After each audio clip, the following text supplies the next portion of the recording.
Hi, my name's Edward Mariyani-Squire. I'm the subject coordinator for Consumers, Firms and Markets, and this video is just a quick little introduction to what this subject is about. Economics is traditionally divided into two areas, microeconomics and macroeconomics.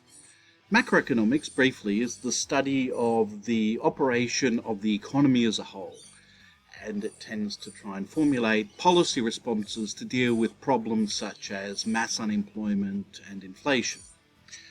Microeconomics, on the other hand, is the study of individual decision makers and particular markets or industries in which those decision makers participate. It can generate policy responses as well, specifically usually to market failures. That is, where the market fails to produce what's deemed to be an optimally efficient outcome. Consumers, Firms and Markets is an introduction to microeconomics. We won't be dealing with macroeconomics at all. Traditionally, microeconomics relies heavily on theories about how individuals and markets work as a basis for explaining and predicting their behavior.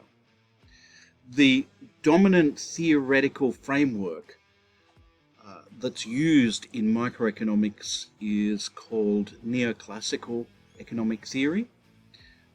We'll be learning about this theoretical framework in this subject. This framework will appear again and again in your studies, and you're likely to see the effects of it when it's used in the world, because very often this theory is used to inform government policies, regulations, and interventions that shape the functioning of particular markets, also shapes your life. You may not agree with this theory, with this lens through which we'll view individual behaviour in markets. Indeed, you might even think that its application in the world could be harmful or unethical. Nonetheless, if you're going to understand the world in which we operate, as an economist, you're going to need to know it. Here's the topic structure for this subject. So, after having an introductory week about basic core concepts, we'll then launch into half of the subject. So from weeks 2 to 7, we'll be dealing with demand and supply. In this, we're going to first introduce the basic model of demand and supply. We'll then look at elasticities of demand and supply, equilibrium and disequilibrium, and what can bring that about. We'll do welfare analysis after that to show what would be optimal and what would be suboptimal. Then we'll look at an application of this model to international trade, and then we'll look at market failures using that model and how markets can fail to produce optimal welfare outcomes. After that, although we will keep some of the core concepts, we will essentially abandon the demand-supply model. From weeks 9 to 13, what instead we're going to do is look at situations where we're no longer dealing with a perfectly competitive market, but rather imperfectly competitive markets. Markets in which firms have market power.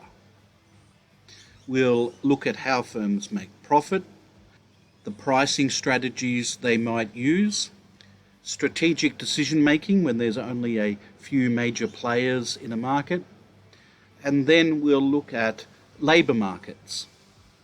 First, from the perspective of demand supply, and then we relax that to a situation where the market participants have market power. And finally, flowing on from that, we'll look at why poverty arises and why income and wealth inequality arises.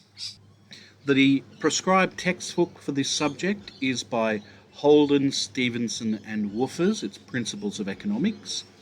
You can buy a physical copy of the textbook or you can buy an electronic copy of the textbook. Either one is fine.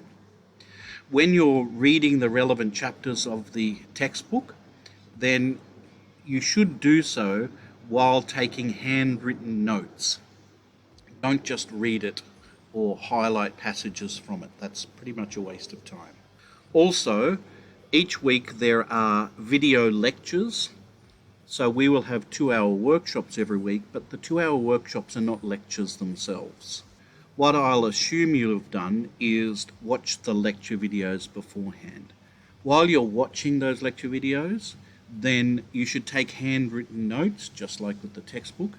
Just watching them is not really sufficient. It's not going to stay in your brain for a really long period of time, but taking notes will enable you to remember the content. With respect to assessments, there's 4 types of assessment for this subject. There's one team presentation on a selected topic. That's worth 10% of your total mark for the subject.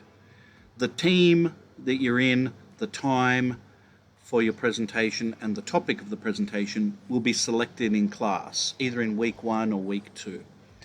And the presentation itself won't be conducted in class. You'll do it on Zoom. I'll be your audience. The second type of assessment is 6 multiple choice quizzes that will be scattered throughout the semester. They're to be done online and they will add up to a total of 30% of your total mark for the subject. Next, there are 10 short answer questions that are scattered throughout the semester. They're also to be done online, and each one of them is worth 1% for a total of 10% of your total mark for the subject. And finally, we've got the final exam, which will be composed of some multiple choice questions and some short answer questions at the end of the semester. This is an open book exam and it's done online. It's worth a total of 50% of your mark for the subject, but there's a threshold. That is to say, you have to get at least 20 out of 50 in the final exam to pass the subject overall, no matter how well you've done in the other assessment tasks.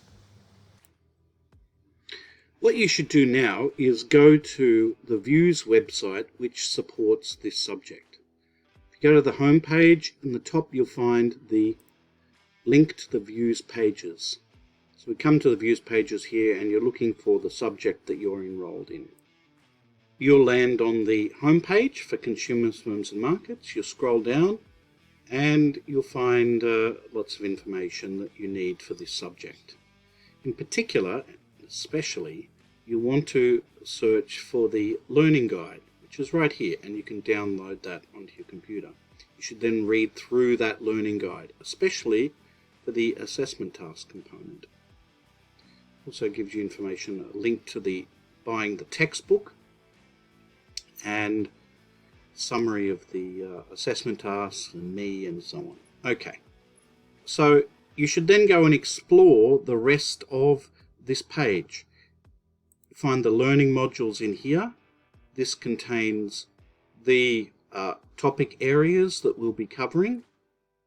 And so for example, if we click on here, you'll see the preparatory material that you need to do, the watching the videos before you come to class, and the essential reading, chapters 2 and 3 of the textbook.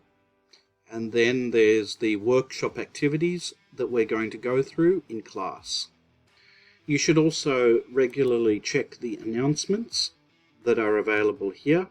When I make announcements, I will also send it as an email to you. And then you can go down to the assessment zone. You can look at each of the assessments that will be available. Okay, so this is one of the assessment tasks. This is for the topics for the presentations. You'll be choosing one of these topics. The discussion questions, there's 10 discussion questions there to be answered throughout the semester. The quizzes, There's 6 online quizzes, but at the moment there are only the practice quizzes available. The real quizzes won't be available to you until the assigned dates. And finally, there's the final exam. So there's information about what you need to do for the final exam. There's a past paper that you can look at, and there's also multiple choice practice questions you can do. The exam itself will be put in as a link here in the exam period. You can also go into My Grades and look at the marks that you will progressively receive throughout the subject. And then there's support zone there. Anyway, go and have a look at all of this before you come to class.